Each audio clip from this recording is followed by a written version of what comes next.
What's up, everybody? Welcome back. We are the Dubyas. I'm Dub, this is DJ. And last week we went RVing in Broken Bow, Oklahoma. We stayed at Beaver's Bend State Park. Beaver's Bend State Park is totally different geography. It's the base of the Ozarks, so you start to get into some mountains for all intents and purposes. What we call mountains. Yeah, what we would call mountains. So more like the Smoky Mountains, covered in trees. Obviously no snow, no rock, like sheer rock faces or anything like that. But the lakes change a lot up there too. So the lakes get a lot deeper. They have sandy and rocky bottoms. The water gets really cold because the lakes are so deep. DJ and Ash didn't actually even get in the water. And it was July. It's the middle of July, super hot outside. The water was still too cold. The park is fairly remotely located, so it's about 8 miles north of Broken Bow, Oklahoma, and several miles south of Hochatown, Oklahoma. It's really easy to get to and from Hochatown, but the traffic can be really bad. It's a great place to go, though, if you need to get ice or if you need to get fuel or... There's lots of cute little shops that are popping up there now and restaurants if you want to go out. Yeah. We actually checked in early on Thursday and we stayed through Sunday. This park actually has a later check-in, check-out. So check-in isn't officially until 5. Check-out is at 2 o'clock. But we showed up around 2:15, and one of the two spots, we went with some friends, one of the two spots was open, and we ended up having to wait just about 15 minutes for the other folks to leave, and we were able to get pulled in. Yeah, we stayed in the Cypress Loop. There's two, I think there's actually 3 RV campgrounds, but these two are right next to each other. There's Acorn and Cypress, and we stayed in Cypress in spot 19, and they stayed in 27, and so they were kind of angled like this, and so we had all this area. It was actually really perfect if you're going with friends. You can kind of see the front of each other's campers, and there's just a huge area for them to play in, the kids, lots of shade and lots of places for hammocks and all that fun stuff. Yeah, you know, I would definitely caution you because I think your tendency is to always stay on the water if you can, but in this park specifically with young kids, we would have been entirely too close to the water, and the bank of the river is really steep. And so I would say if you have young kids, stay at least 1 row back from the river. Well, and that section of the river that we were in, you can't swim anyway because of the dams. Yeah. So they don't want you swimming in that area anyway because of the changing water levels. So it's not like it really would have benefited us to camp that close to the river other than just for a view. So most of the spots do not have sewer hookups. They do have electricity and water. The only spots that have sewer hookups are premium spots, which I think are also handicap spots, or some are and some aren't, but they're hard to come by, hard to get reservations for. All right, so day one, we got there. The roads to get in are super narrow, so just be careful as you're navigating those. You could see some of the trees had scars where other people had hit their RV or clipped a tree or something. So no really low-hanging limbs, but very narrow roads.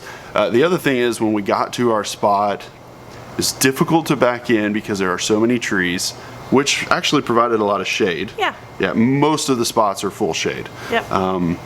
But when you're backing into your spot, you are going to block the road for a while. Like, it's a commitment. So if you need to take a couple laps and get your nerves ready, you're gonna have to commit, because once you start backing in, there's no way for people to get around you on the loop. They're just gonna be sitting there waiting for you to finish. But it's good that you get out of the way when you get there, because I think everybody experienced that when they arrived. Yeah. So everybody seems to be super patient. We didn't have any issues with that. And luckily, Jimmy Dean and Ash were there before us, and they got set up about 15 minutes before we did, and we had a much more difficult spot to get into, so they were able to come over, help us back the trailer in. You know, setup wise, spot was super level, went really well. One thing to note, we made a kind of another mistake, but it didn't cost us as much. So we stopped and were about to unhook when we realized that the stabilizer feet wouldn't have had a surface to sit on, and so there are railroad ties that shore up the flat material that the camper goes on, and the stabilizer would have been like half on, half off, and so we just needed to move the trailer up about 5 inches, and it was perfect from there. Meanwhile, Jimmy and Ash couldn't open their awning because of a tree. And I actually saw several other campsites where the campers had their awning half open or a quarter open because there's just trees everywhere. Yeah. All right, so day 2, somebody likes to sleep a lot. So we woke up a little bit later than we should have, probably 9 o'clock or so, and took us a little bit to get going. We had plans of going to Presbyterian Falls, but we packed up, we ate some breakfast, we packed up, and we were headed out of the park to Presbyterian Falls. We just had it in our minds that the in-park designated swimming area was just going to be slam packed, and it was going to be just uncomfortable, no place to park, no place to set up. But as we drove by, it was early enough in the morning that it was at like 25% capacity. Oh yeah, yeah. So we just pulled in the parking lot, unpacked our stuff, got chairs out on the little beach area. We packed a lunch to go with us and proceeded to tiptoe in the icy cold water.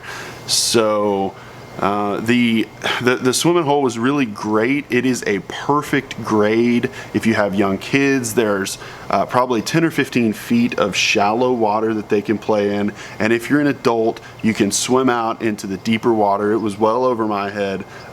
No seaweed. It's nice sand. Sandy bottom. No glass containers allowed. The kids loved playing in the mud, building sand castles and all that fun stuff because the water was really cold. They don't seem to mind as much as we do, but compared to most of the places we've been, the water is really clear. Even in that area, you could see the bottom for a good chunk. Yeah, super clear, super cold, and kind of flowing, so it felt very fresh. So after that, we ate some lunch there. We had sandwiches, the girls had some watermelon, and we packed up and went back to our campers, kind of regrouped after nap time, and we decided that we were going to go back to the swimming hole area. There is a paddleboard, paddle boat, canoe, kayak rental area. And the area that you can actually explore is blocked by 2 bridges. If I had to guess, I'd say it's about a half of a mile of a stretch of river. And so it was really affordable. And DJ and Ash paddleboarded for an hour, and Jimmy Dean and I got our leg workout of the year.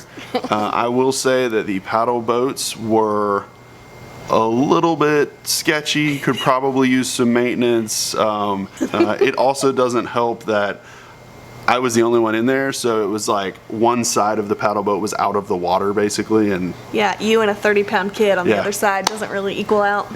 So but it was a blast. I jumped in the water after the GoPro. That was awesome. Luckily left my phone and my wallet in the car. Found the GoPro, got back in the boat, finished out the run.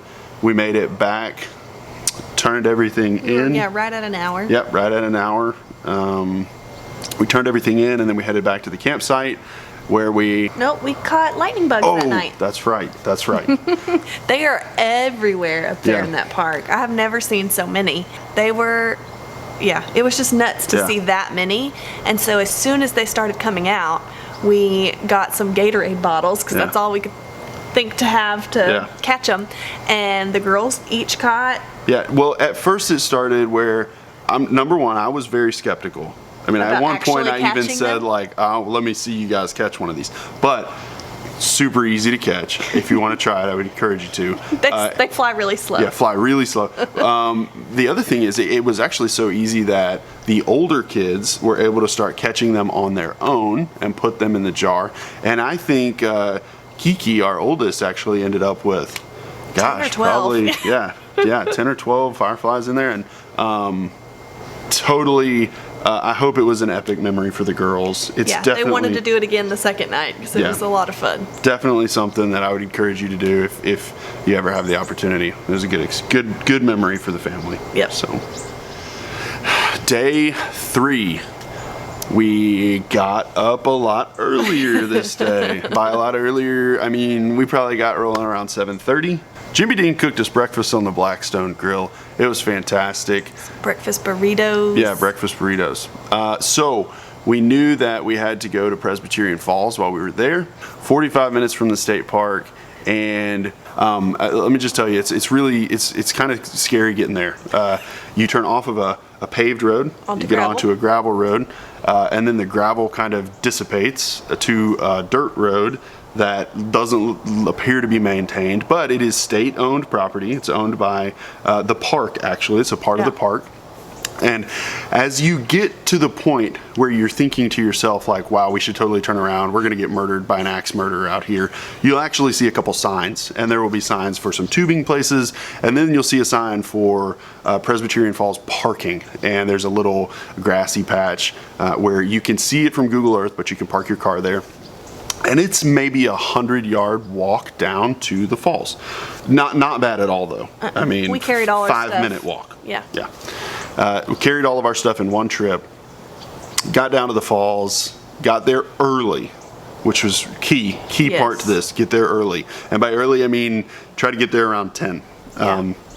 We got there, scoped it out, found a great place where we were in shallow water, out of the current, but you could still see the falls. I mean, we were right by the falls.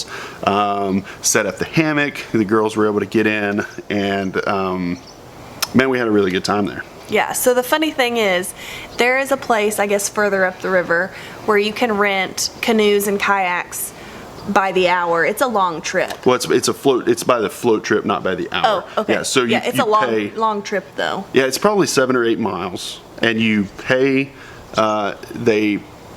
You pay at the location where they take you out. Yeah. They load you up. They carry you to the place where they put you in, and you float back down to where you started. But it's a long trip. Normally like 4 or 5 hours. Yeah. But we didn't do that, obviously. I don't think the littles could have handled it. But we sat, there's like some rapids. Yeah.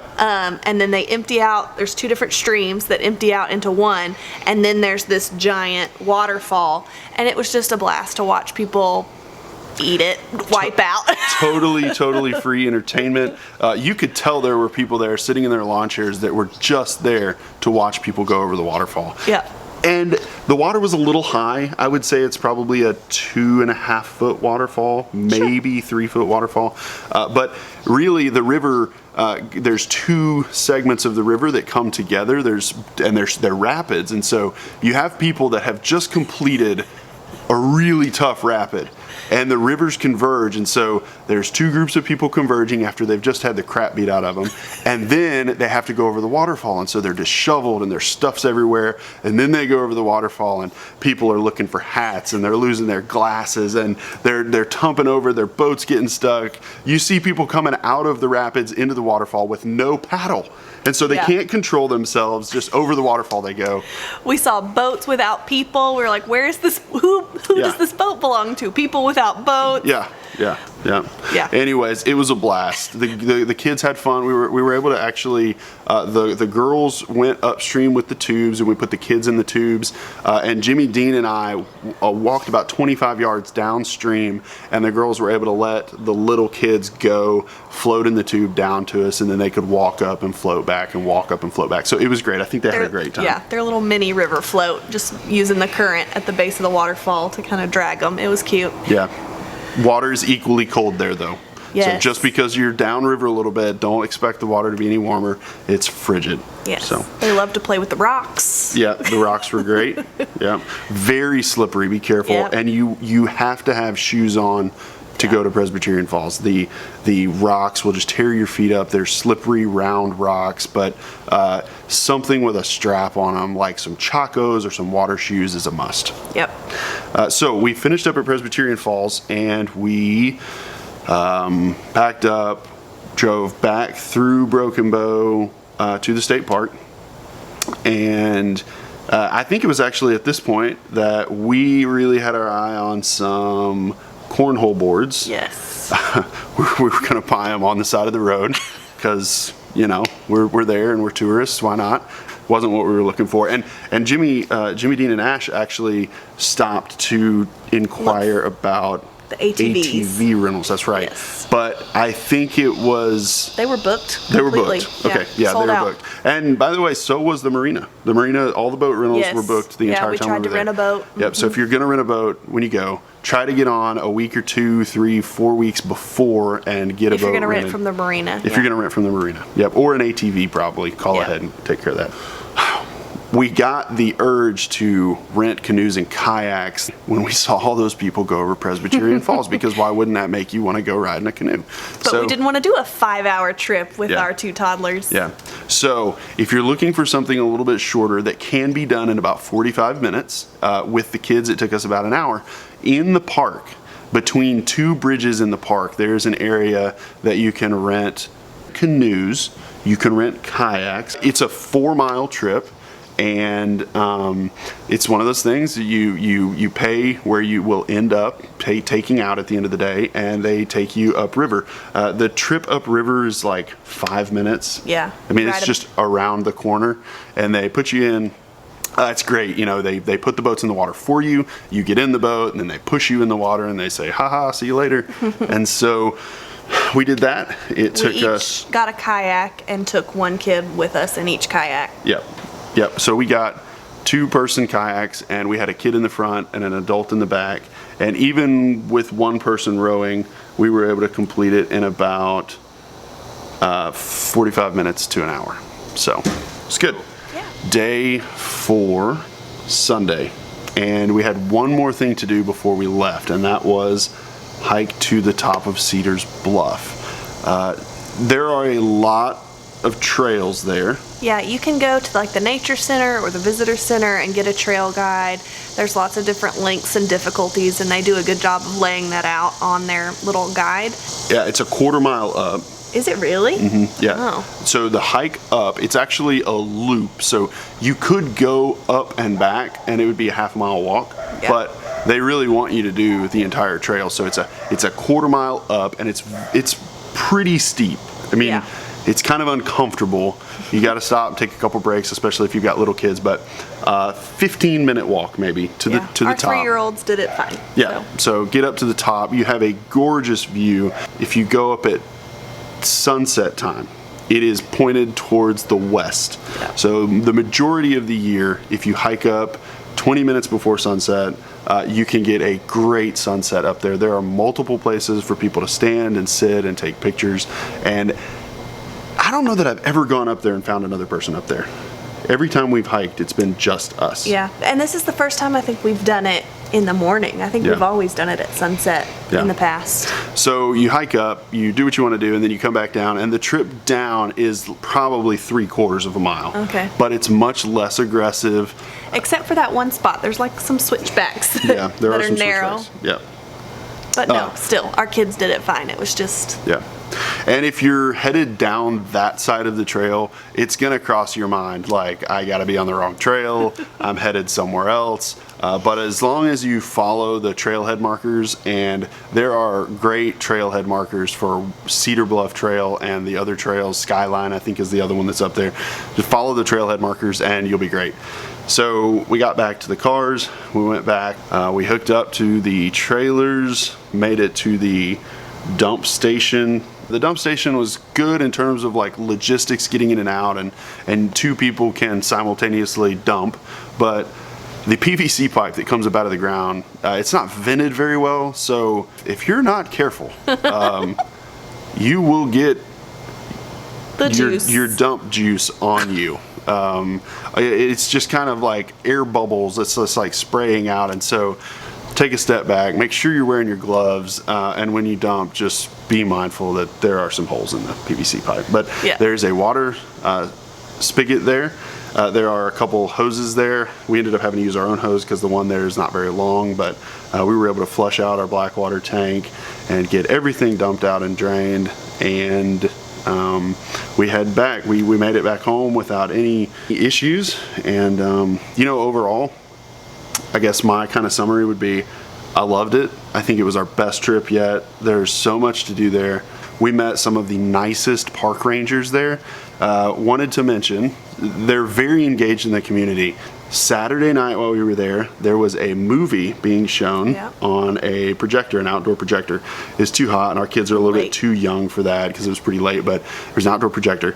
But you can take Segway tours. Saturday morning, yep, they had a craft for kids, and that was, they have that little really train. Cool. Oh yeah, they do have a train. So between that and just all of the other park amenities, it's just a fantastic place. It's worth it to go back and do super more. Affordable. Yes. For us to stay for those 3 nights, I think it was $74, and that included tax and everything. So it was great.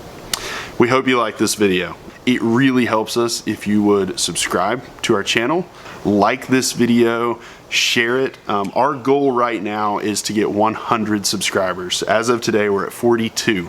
And so if you could help us get to 100, we would be greatly appreciated. And links to a lot of the stuff that we love and use in the description below. And if you have any questions, leave us a comment down below, and we would love to reach out and communicate with you.